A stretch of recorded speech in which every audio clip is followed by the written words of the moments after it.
Hey guys, so I am finally here with my natural hair journey video.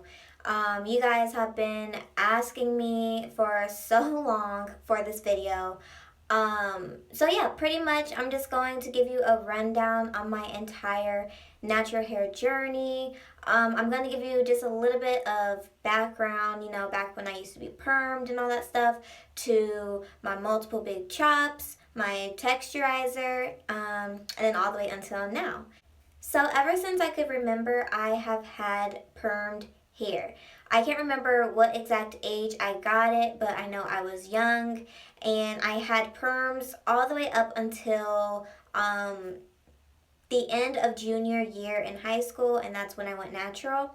So, having perms pretty much most of my life, it was just normal for me. I thought that was what I had to do for my hair. And I don't know, like I just wasn't taught a lot about my hair. So pretty much whenever I got new growth, I did not know that that was my curly hair, my curly natural hair. It was just, as soon as I seen new growth, I was like, Mom, I have new growth, I need to get a new perm. That's pretty much how I looked at it. My hair was fine all the way up until I started doing my own hair. That I feel like this is every black girl's this is just the same problem every black girl has with their hair. It's like the moment their parents or their mother lets them start doing their hair on their own, it just goes downhill from there. So, yeah, I started doing my hair on and off in like 6th grade. Middle school is when I started doing it myself. My hair had always grown pretty long. The one thing I did have a problem with was shedding. My hair shed like a dog. It was so embarrassing. Like I would have hair all over my shirt, all over the ground, the counter.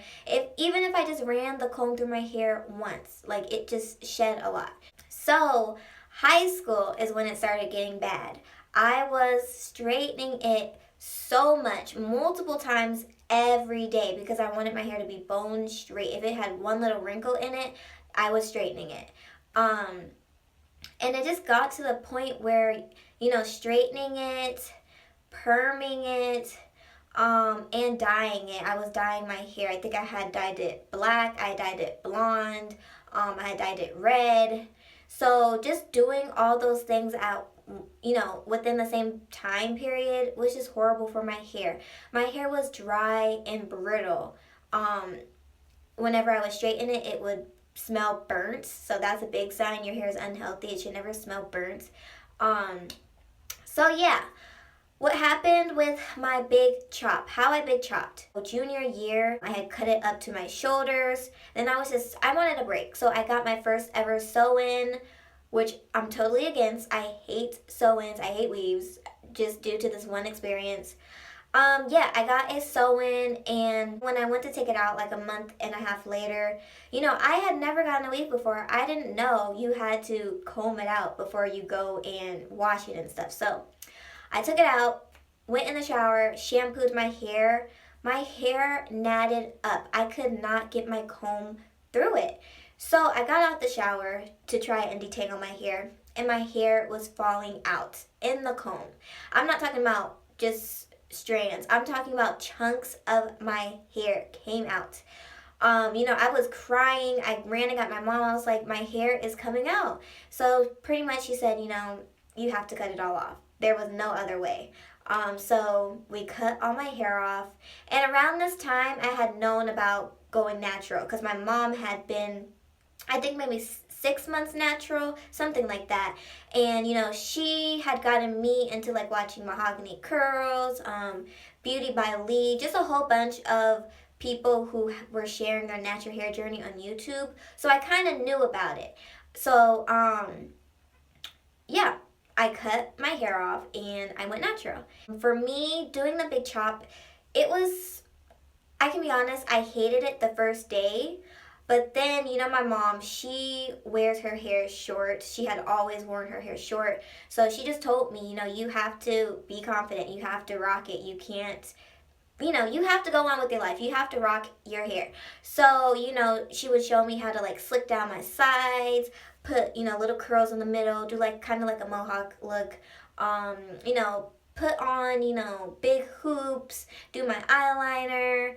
She showed me how to use Eco Styler to make my curls pop. So, when you big chop, you can't, you know, have no confidence. You have to find ways to just make yourself feel like, okay, I look good. I might not be totally comfortable with this hairstyle, but I'm going to make it seem like I am. And eventually you will be. So yeah, I didn't get any negative comments when I big chopped. It was all positive, so I'm thankful for that. But yeah, I had grown my hair out for a whole year, and during that time I had only done wash and goes. That's all I knew how to do. So I was bored with my hair, and I told my mom I wanted to cut it all off again. So that's what I did. That was my second big chop. So I cut it all off, and this time I hated it. I don't know why, I just hated it this time. I just didn't like it. So for the next 6 months, I wore my hair slicked down with Eco Styler gel every day underneath either a wig or underneath a head wrap. Or sometimes I would wear it slicked down and just out and about, but for the most part it was in a head wrap or wig. I did that for 6 months until I was comfortable with my hair, and then that's when I started growing my hair back. Well, my hair was growing back, but that's when I started to wear my hair again, and I started to love it. It was growing. I think I had dyed it red. If you guys remember that, my hair was red. It was a Cream of Nature box, but yeah, I had gotten my hair to what? I think I had grown it out to about 16 months. It was really long. I was doing a ton of wash and goes. I had just learned how to do twist outs, so that was pretty cool. And during this, these 2 hair journeys that I did, I wasn't using a ton of products like I am now. I think I only used Eco Styler gel, Tresemme Naturals conditioner, and Cantu conditioning leave-in, and the repair leave-in cream, whatever. That's what I was using. So you don't have to use a ton of products to be natural. You can stick to your basics. But yeah, anyways, I went to about 16 months natural, and then I got pregnant. I had gotten pregnant, and I didn't have any morning sickness. Thank God I didn't have any morning sickness, but I got really nauseous. So doing my hair, it takes a lot of time to do thick curly hair, even if it's a wash and go, whatever. So spending all that time, it was making me so tired. I didn't have any energy in my first trimester. So I was really tired. And then 2, the products I was using was making me nauseous. I could not stand to do my hair. It would make me woozy, like I'm going to fall and faint. So I thought getting a texturizer would just loosen my curls, cut down the time it takes to style my hair, and just make it easier. But I was wrong. My hair was pretty much straight. In order for it to curl up, it would have to dry completely, or it would have to scrunch it. So that day when I texturized my hair, I cried, I was depressed, and I said, I'm never doing this again, and I'm growing my hair back out natural.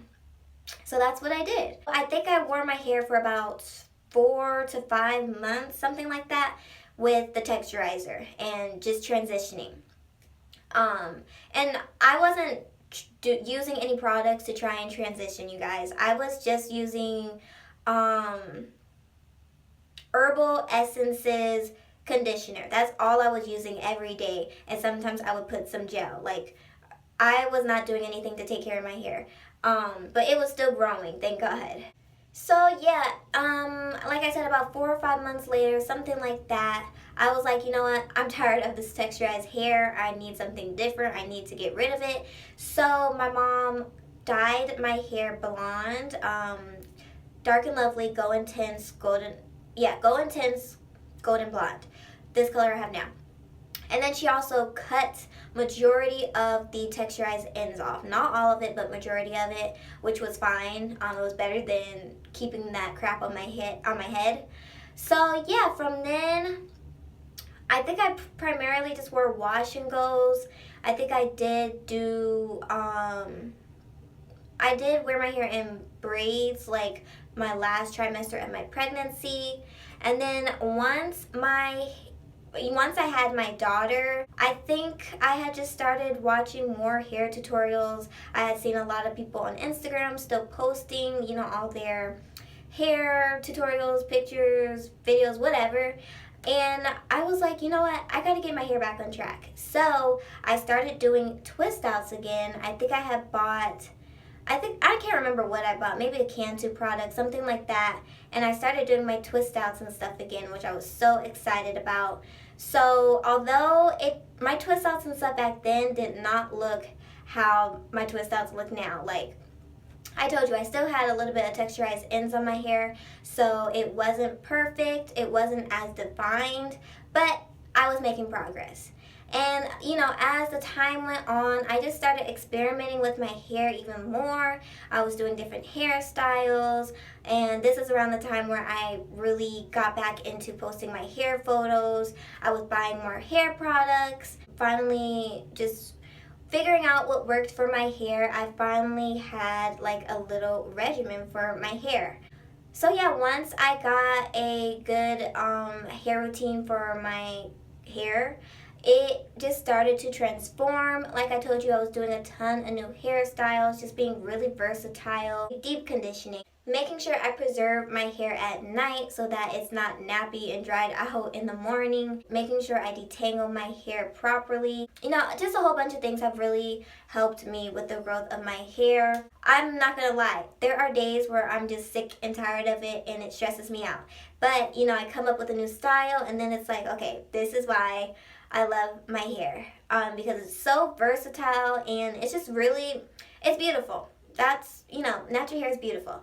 So I hope you guys enjoyed this natural hair journey. It's getting a bit long now, so I'm going to cut it off here. If you have any questions, just leave them down below. I would love to answer them. If you have any comments, put it down there. Subscribe, thumbs up the video, and I'll see you guys in my next video.